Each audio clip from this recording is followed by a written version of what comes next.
Hello, and welcome to the Off the Tools podcast with me, Andy Jones, and Mr. Wayne Bettess. How we doing, ladies and gentlemen? still need to buy the soundboard. So we've got a let's say a very, would you say, interesting, popular, triggering, one of the top topics in the game, potentially the most talked about thing in the game. Which is why going self-employed isn't always the upgrade. Controversial statement, and you're going to get guys who are absolutely for being self-employed. And as I was just saying to Wayne prior to this starting the recording, the guys that are pro self-employed tend to really shout about it. The guys who've maybe been self-employed and then gone back employed and know it's better tend not to shout about it. So the kind of the purpose of this is to try and give that slightly more neutral, unbiased approach and touch on the numbers a little bit, rather than this getting like this, blindsided a little bit, having the blinkers on, so to speak, of why the people who think it's best are the loudest usually, but in reality it might not be the best for you, or you as an individual, I suppose. And yeah, there's nothing, I think a lot of guys as well, when they've been self-employed and then they go back to employment, they tend not to really speak about it too much, because there's a potential of like failure from a man perspective.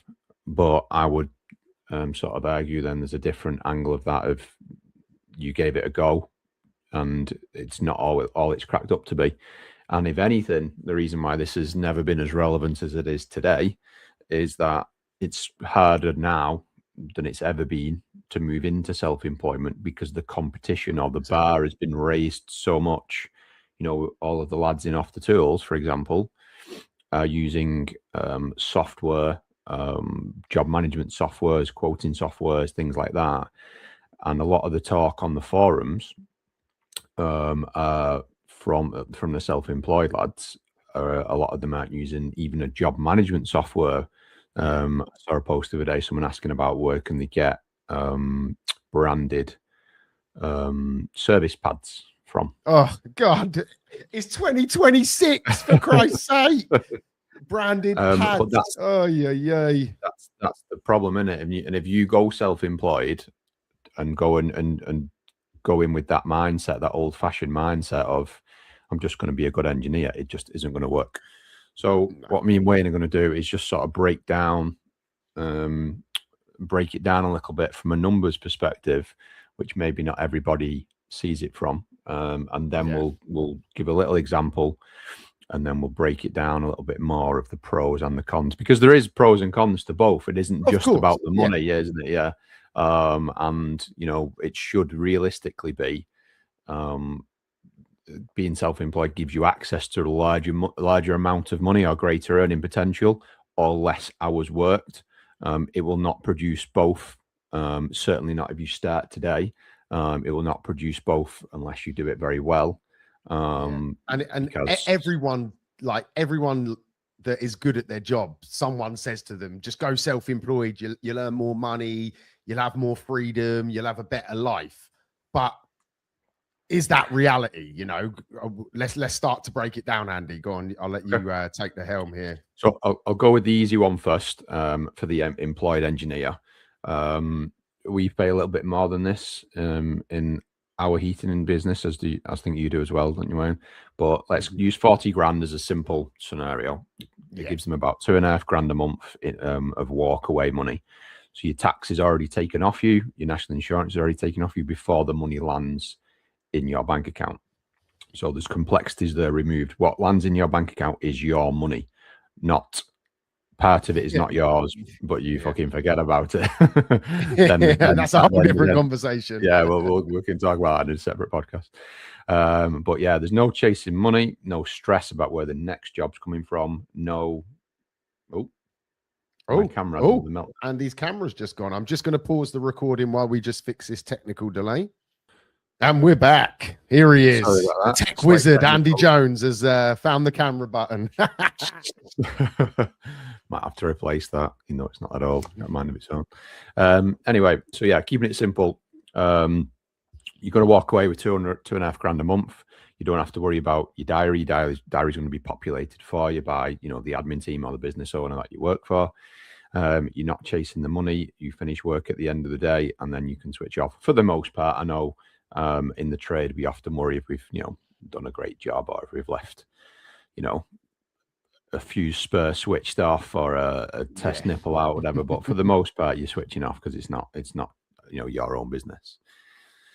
Direct comparison then, self-employed, let's say, and this I would probably say is roughly average to a slightly above average, which is charging 250 quid a day. You're working most days and most weeks, you're going to turn over around 60 grand, which that metric in itself is usually the most common metric. And we've had subcontractors work for us in the past who I've suggested they take on a PAYE role. And this has been that conversation. Oh, but you're only paying 40 odd grand, but I make 60 odd grand for myself. Yeah. And this is that turnover versus walk away kind of thing. But while it sounds better at face value, when you then strip it back, there's a lot of costs that, because they don't come off per job or per month or whatever it might be, like it would with a wage, it takes a little bit of an overview to see what you're stripping back. So the biggest one to me is almost always the van. The van's such a huge cost, and it becomes such a huge cost. And this is another statement that people can sort of be a bit triggered by, is the van. So most self-employed tradesmen will use the van as a personal vehicle as well. Now, flip that. Let's say you worked for British Gas, for example. The last I was aware, you're not allowed to use the van for personal use.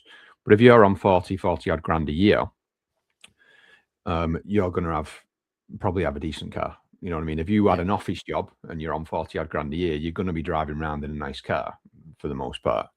So, you know, you're using the van, okay, you're using it for personal use to save some costs, but you're still paying for the maintenance of that vehicle.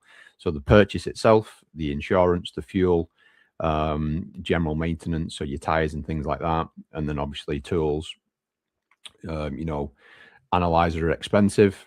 Just talking this morning, we've got another engineer starting. I've just ordered another one. Okay, it's a decent one, but it's still 1,200 quid. Then you've got to get it calibrated annually. So let's roll that in. Let's call it around about 15 grand a year for all that cost. So depreciation on the van. Fuel is a massive one nowadays. It's going up and up and up. Again, this is that comparison. If you were making 65 grand last year, the fuel prices have probably stripped that back already to 64, 63, 62, whatever that might be, depending on your mileage. Whereas the employed guy's wages have probably gone up. So with no bearing on that fuel, it's the business that suffers the cost of the fuel. But yeah, strip that 15 grand back. Now he's at 45 grand. Then you've got tax. So he's probably walking away, again, just keeping those numbers really simple for the sake of the podcast, but let's say 3 grand a month. So he's up about 500 quid a month versus the employed role. Having said that, the extra work that comes with it, finding his own work, chasing payments, doing quotes and invoices at night. And the reality is you're going to be thinking about that job 24/7. You get home, you sit down, you don't switch off, you don't relax with the family, you don't relax with the kids. You're going to be thinking, oh shit, I didn't send that invoice. Oh shit, that job tomorrow is a right pain in the ass. I'm not really looking forward to that. So I suppose the question we haven't even factored in like the phantom, what I call the phantom costs. So, you know, things running like over a nail, jobs cancelling. Obviously unexpected expenses, mistakes you might make, callbacks that happen. All of these, when you're self-employed, come straight out of your pocket in either time or money, don't they? So I think we're being generous with this estimation here, to be honest. Agreed. Yeah. So yeah, the question again really is that 500 quid a month really worth it for all the shit? I'll let you take over. I'll rest my voice. So this is the flip side to it now. So what that example? Yeah. Oh, sorry. I think we're getting a delay, mate. Sorry.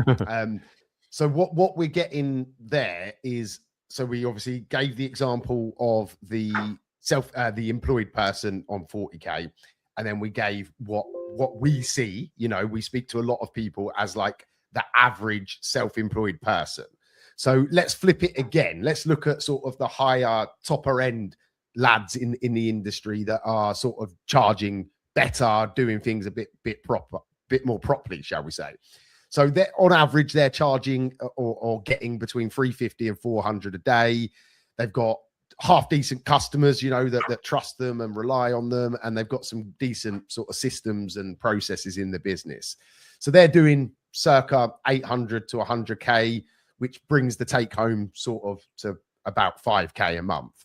That's where you start to win at the self-employed level. But, you know, unfortunately, not everybody gets to that point, and they get stuck at that, in that sort of no man's land, don't they, between sort of being employed and sort of actually being a proper business, so to speak.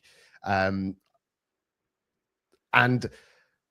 I would say it's hard to put a number on, but I would say most of the guys that come to Off the Tools generally are, when they first come, they're certainly, would you agree, they're certainly towards that sort of lower tier, aren't they? You know, and absolutely. Our aim is to bring them up, you know, and get them up to charging properly and starting to earn that sort of more decent money in the business. It's but about then obviously also, yeah, I was saying, I reckon about 80% of the industry is either that lower end or in between, because I've just coming to me head there, a big variable or a big curveball to it is VAT. So yes, obviously Wayne's mentioned those numbers there, sort of between 80 and 100, and what sits between 80 and 100, the VAT threshold.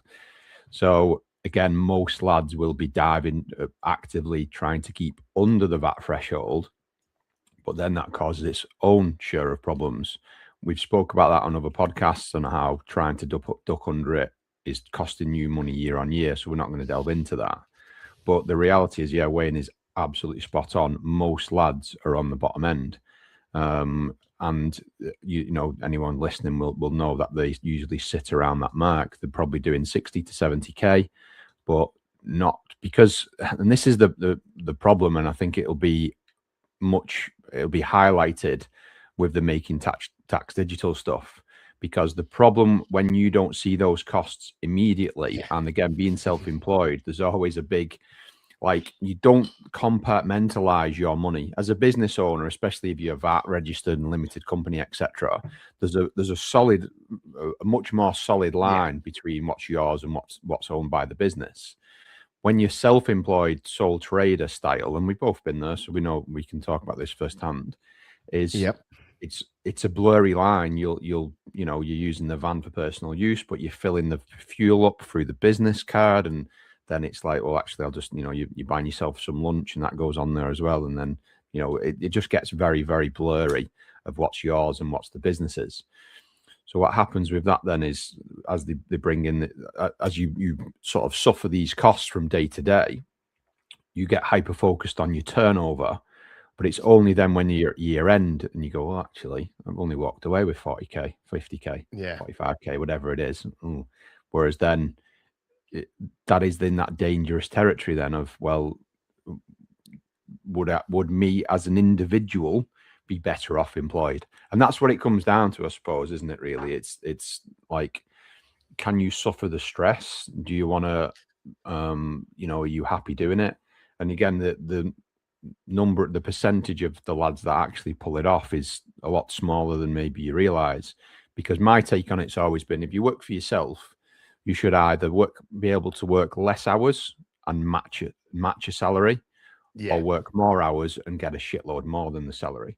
Which is why, again, we say, if you're not doing at least double what you would get in your salary, then is it really worth it? And again, this is such a triggering conversation, because again, the guys that are pro self-employed are very, very pro self-employed, aren't they? They're like, no, you don't want a fucking job. Fuck that. Fuck someone telling me what to do. You know, tell me when I can take my lunch and things like that. No chance, I'm not having that. And that's the reference previous podcast. That's the ego kicking in, isn't it? Yeah. And it's like, well, you take a zoom out of it and go, well, actually, what's better for your family, for you, for your mental health, for you know, your life in the future? Because pensions, the pension, we've not even touched on pension yet. Yeah. You know, how I dread to think how many self-employed people have nothing behind them, you know. So when they get older, you know, it's scary, isn't it? That, again, that could be a whole podcast episode on looking after the future, because again, if you factor in those costs into what most self-employed people are earning, it just gets smaller and smaller, doesn't it? That actual benefit for a lot of people. And I think the real one on that, actually, we could do the next one. Sorry, say that again. Say we can do the next podcast on that, actually. Future planning. I agree. I think the real question here is, are you set up properly for the path you're on? Because self-employed doesn't automatically mean better, does it?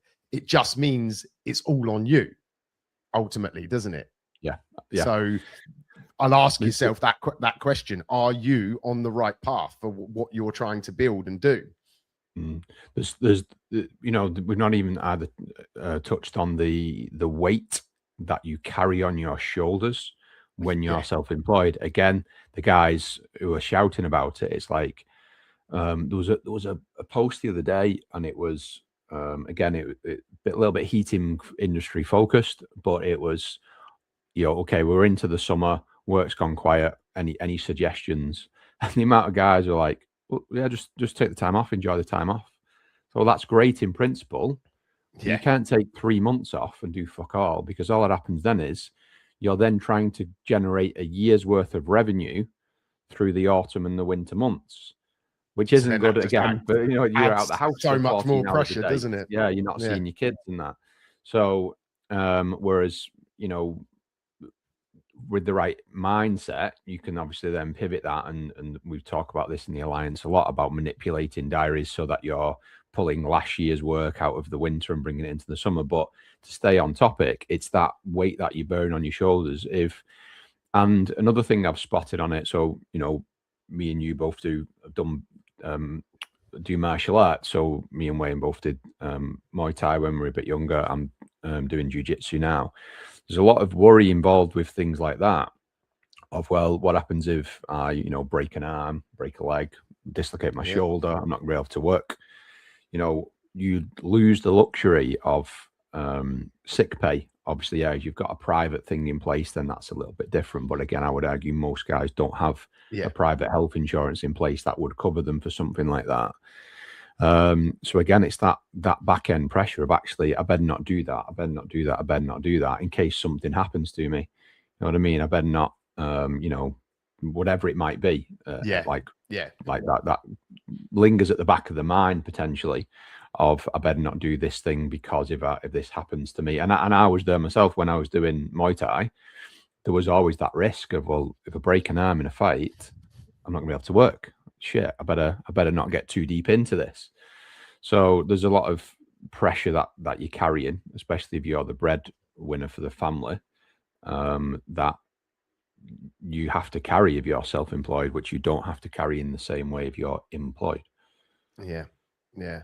And you know, I feel that this is a very good time to be talking about this, because a lot of people will be sitting there struggling. Maybe they're listening and thinking, damn, that's me. You know, I'm not charging what I should be. I'm not taking home what I should be. And I think a lot of people stay stuck self-employed from an ego point of view. We're jumping back a couple of episodes to what we spoke about. I think some people see it as a failure to go back and become employed. And obviously our business, right, Off the Tools, is designed to help you build a business. So I know we're being quite negative here, but self-employment and running a business isn't for everybody. Yeah, it might look like it's easy, and it might look like you can have everything that we spoke about earlier, you know, more money, more time and that. But in reality, unless you start to become a businessman, unless you start to run a business, all you're doing is creating the worst job in the world, because most self-employed people are trapped. They're literally trapped. They've got their families on one side pulling on them. They've got their customers pulling on them, and they've got no infrastructure, no cash, no one to turn to as well. That's a huge part, you know, and it's quite sad. And we wonder, I'm taking a real tangent here, but we wonder why we see so much depression and worse, you know, like people do worse than just having a bit of depression, you know, especially in the construction industry, and even more so in men generally. And we wonder why, but a lot of it comes down to being in the wrong place. And it's hard when you're in, if you've spent 10 years, 5 years trying to build self-employment, trying to grow, and especially with everything that's going on in the world at the minute, you're looking at the bank balance and you're like, damn, this just isn't working. So many men will try and suck that up on their own and try and work harder, do more, at the consequence to themselves, their physical health, their mental health, their families, or what's the word I'm looking for? Their families, family time, and it's, I just, if you're listening to this and we've hit a nerve, right?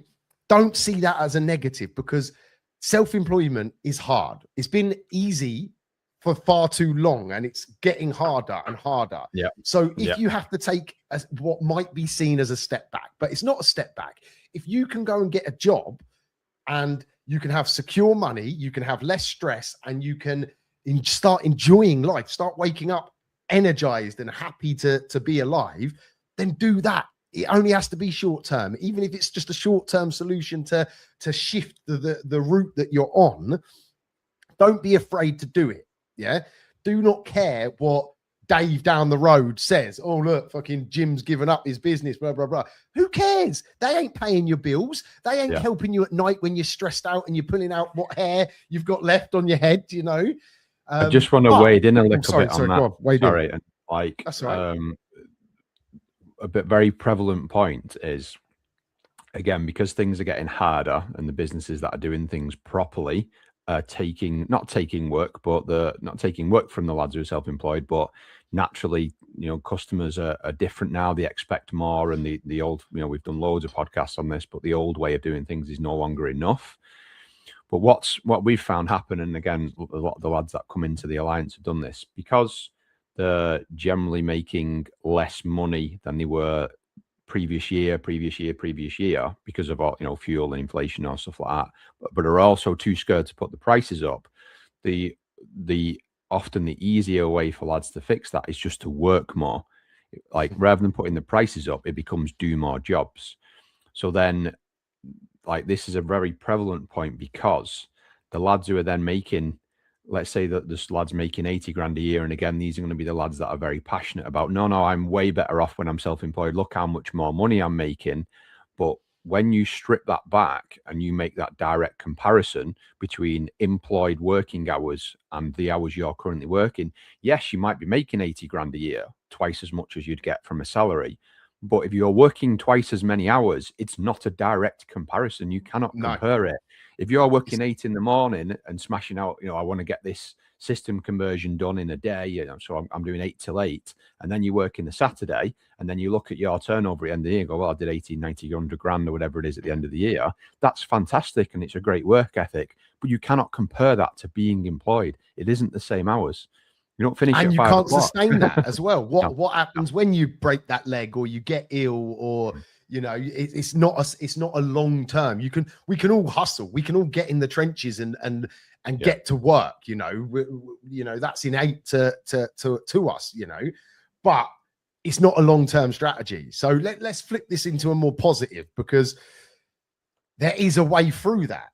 You know, this year so far, this is episode 30, I think, roughly 29 or 30. I can't remember exactly. You know, just go back and listen to everything we've been saying in these most recent episodes. Go back to the old archived stuff as well. You know, there are ways, there are pathways through this, but for the most people, they're not going to see it. They're not going to hear it. They're not going to take the lessons that we have had personally and the lessons that we've learned from the guys that we work with. But trust me, there is a route through it when you actually start to build a business. I guess ultimately that is the big thing, isn't it? You've got to start building a business, not just building that job that traps you, haven't you? Yeah, it's just, you know, we've said this million times, but it's no longer enough to just be passionate, be a good tradesman, to be, you know, friendly with your customers, and just, you know, it's still mentioned on the forum so much that especially from the old school guys, do a good job, charge fairly, and you'll build a business. That's no longer true. I'm sorry if you don't like that, hearing that. It's just no longer true. And you can argue with us till you're blue in the face if you want. It isn't enough anymore. And it's not through your fault. And it's not really through the fault of the trade that you're in. It's customers. The world, the landscape has changed. And we talk about this constantly. The landscape has changed, and customers now demand more than just that. It's not enough. If you go, it's a different game out there now. The rules have changed, haven't they? Yeah. You've got to be able, for a start, you're battling, like, the word of mouth thing isn't the local, you know, having a chat in the local boozer. It's a Google search. So if you're just a local guy with a stickered van, but you're not doing any marketing and you've not got reviews, it's not going to work for you. That's just the reality of it. So you need to, like, you know, you've just explained it very well. If you're going to be successful now as someone who's going self-employed, you have to move, you have to be living in the now, you have to be in the modern times. You know, like you said before, you've got the lads that are coming into the Alliance. Fortunately for them, they've caught it at this time where they've, you know, the early stages of, oh, I'm not doing quite as well as I was last year. Why is that? They come in, they maybe not using a job management software, they're not doing any marketing, they've not got any reviews. By bringing your business into what is required and what's demanded from customers into now, you can thrive. You can be in that section that we spoke about, that top 20%, 10 to 20% that thrive, and they will be way better than self-employed. The employed, sorry, they're going to be making, you know, lads in the Alliance are making more money, working less hours, which is arguably that's the goal, isn't it? Like, you want to be working, you know, and it doesn't have to be about, you know, we use the word business, and that, I think that can be very triggering for a lot of guys as well. I don't want a business. I have no interest in building a business. And again, I'll say the same thing. Like, it's tough shit in a way. You have to build some form of business, even if it is just you. It has to be structured and ran like a business. Otherwise, you're gonna lose to the guys that are doing it like a business. Yeah. You know, I can't echo that enough. It's so important that I think the first stage of this is highlighting it, isn't it? You know, and it's a hard pill to swallow when you look and you're like, this isn't working. No one likes to admit defeat, you know, and it's not defeat. All it is a blow, you know, and it's how you react to that blow, and then what you do next. Ultimately, action changes things, doesn't it? So, you know, if you're one of those lads that are sitting there thinking, do you know what, that sounds like me, then what can you do? What can you do to shift it? The fact that you're listening or watching to this is a huge step. You know, hopefully some of what we've just spoke about for the last half an hour has resonated and maybe shifted your perception about what your current situation is, because you have to understand that. You have to know where you are right now. What does your bank balance look like? I call it getting naked in front of the mirror. You know, no one likes to do that, but well, not everybody likes to do that. Some people do. But that in a business, in self-employment or in a business, getting naked in front of that mirror is looking at the numbers, looking at what money is left and what money is yours, and where your current position is. And if it's not pretty, then guess what? It's your fault. Yeah, ultimately, you've got to shoulder that responsibility. That's not me being a dickhead. That's just reality. You know, if you're fat, it's because you've made some wrong decisions. You know, if you've got no money, you've made some wrong decisions. And when you accept everything as, I think it's a Stoic philosophy, isn't it? Basically, you know, the buck stops with you. You can make all the different excuses. I haven't got my no excuses hat here. You know, excuses are just a dummy for an adult, aren't they? You know, it's just put your dummy in and shut up in the corner. Well, that ain't going to solve the problem. So first stage, identify that there is a problem. Great. Okay. Anyone listening, if that is you, brilliant. That is stage one. Stage two is finding now the solutions to get you out of that. And it's not quick. It's not easy. It's probably going to cost a little bit of money one way or the other, whatever course you go, path you go down, but you're going to have to take that first step. You're going to have to take that first step and start making the changes. And like I said, the previous episode talk about everything that we see and feel is what you need to build a business in 2026 and beyond. And once you get on that journey, you quickly start to realize how out of sync your old mindset was. You start to see things in a completely different light. You start to understand the decisions you're making, and ultimately one step at a time. And before you know it, you turn around and you're half a mile down the road. You're on your way. And like I said, it's not quick. You know, anyone that any person that you see or tells you that it's quick and easy is lying or haven't done it. You know, so don't expect an easy ride, but there is a pathway. We are here to help. You know, we do these podcasts because we love to help people. So you can just consume these. These are all free of charge. You know, there's no cost to any of this. Obviously, if you want to take it to the next level, you can reach out, jump onto the website and see what Off the Tools is all about.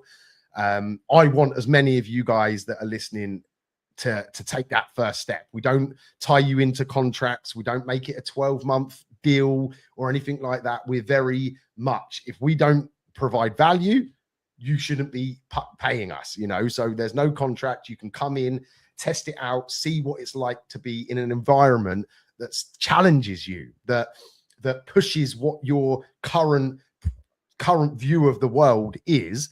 And trust me, you know, not many people leave unsatisfied. You know, it is a really powerful environment to be on. And just a quick note, just while I'm on my tangent here, we actually have a completely free Q&A session that is coming up. Do you know the date off the top of your head, Andy? I want to say Tuesday the 16th of June, isn't it?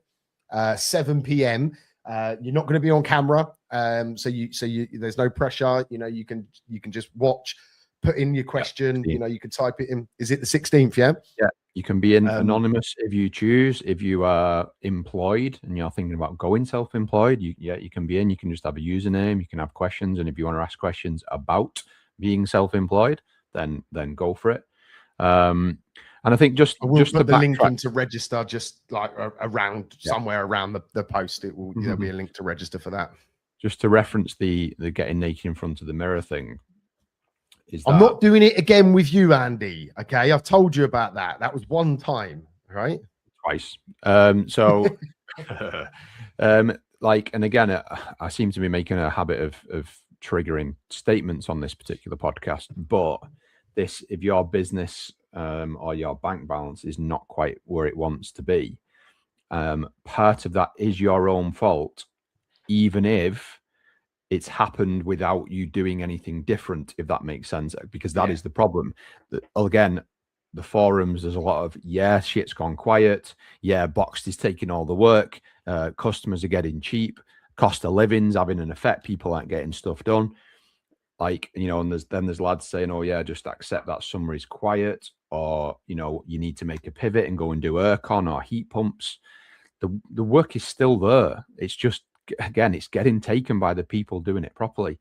And the failing and where you're not where you want to be is because you haven't moved with the times. And that's the fundamental problem with self-employment and the phrase that we so often like to use of being an accidental business owner.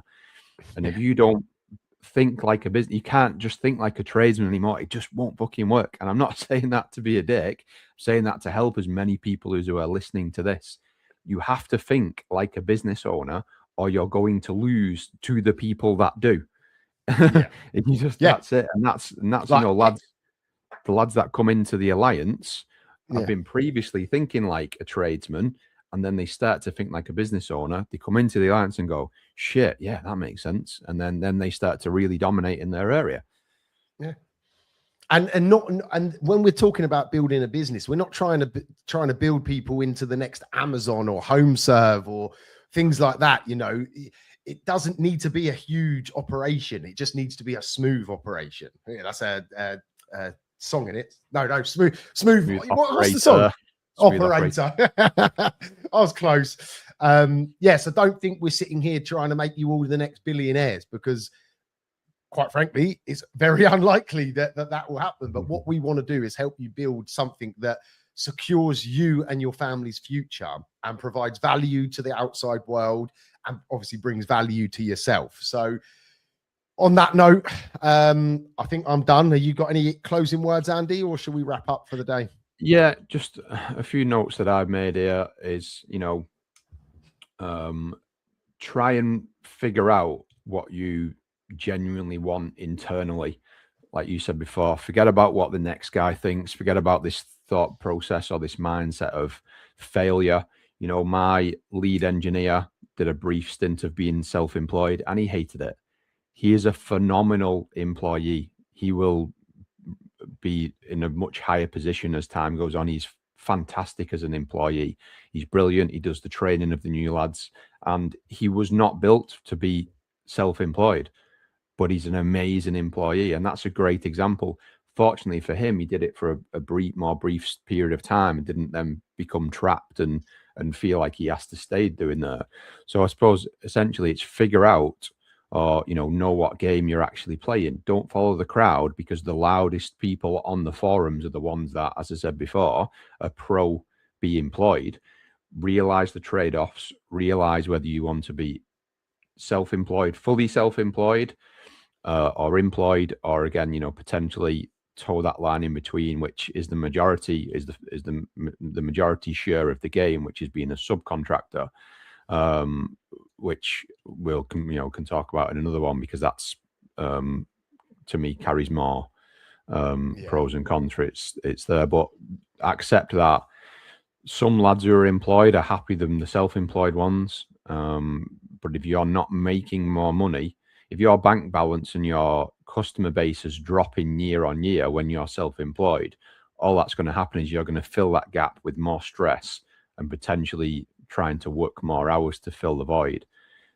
You have a decision to make then, and we're in these dangerous times of you need to either decide if you want to really go for this, and like the lads in the alliance have, where they've really upped their game and they've now, as I said before, the leading company in their area and they're dominating their area, or accept that shit, this isn't for me. I don't want the stress. I want to switch off at the end of the day and consider going employed. And especially if you're a good engineer as well, it's actually gone the other way now. So previously, like you said before, it's been quite easy to be self-employed. Previously, it was the really good engineers and the really good tradesmen that would dominate in their area because of the word of mouth and things like that. Use him, he's a fantastic engineer or a fantastic tradesman or spark or whatever it is. Whereas now it's the other way around. It's the businesses doing things properly that are beating the really good tradesmen. To flip the script on that, if you're a very, very good tradesman, you will be highly valued in an employed position. And that's something not a lot of guys think about. Like, if you don't think like a business owner and you think like a tradesman and you are a really good tradesman, the landscape has changed to a way where you'll be really, really valued in a business as an employee and probably rise to the top of the ranks, be the top engineer or top electrician or whatever it is in that particular business, and get to a point where you're probably the top earner, potentially the training the other guys and things like that. So it's a different mindset, isn't it? It's a different angle of looking at things, that it is not the be all and end all. But if you are going to do it fucking properly, or you're going to lose. Yeah. On that note, we will say goodbye. yeah, that's it, lads. God bless. Bye bye.